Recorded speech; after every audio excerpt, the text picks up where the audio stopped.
Industry statistics के अनुसार देखा जाए तो अगर कोई भी बिजनेस 18 महीने तक टिक जाए तो वो चल पड़ता है।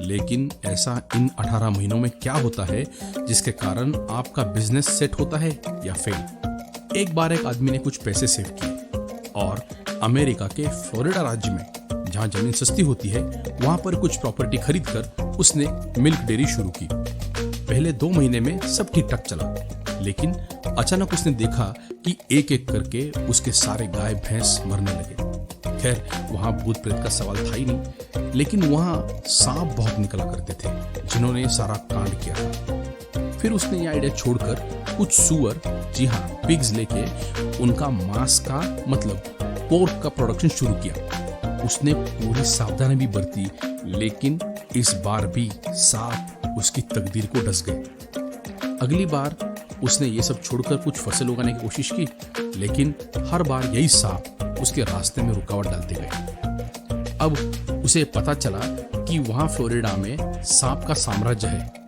और अब कुछ नया शुरू करने के लिए उसके पास पैसे भी नहीं बचे थे। बड़े गुस्से में आकर उसने कई सांप मारे और उन्हें लेने के लिए एक आदमी को बुलाया। वो आदमी मरे हुए सांप लेने आया और उल्टा इस बंदे को ही पैसे देकर चला गया। और जाते वक्त उसने कहा, साहब कुछ और सांप हो तो बता देना।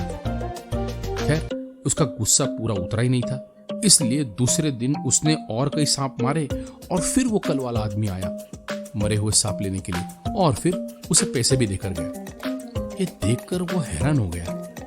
ये बोला कि ये क्या है, जिसने मेरी बिजनेस की जेब फाड़ी थी आज वही मेरी जेब में पैसे भर रहे। थोड़ी पूछताछ करने पर उसे पता चला कि वो बंदा जो उससे मरे हुए सांप लेता था वो उन्हें एक लैब में बेचता था जहां उन सांपों के जहर का स्टडी किया जाता था।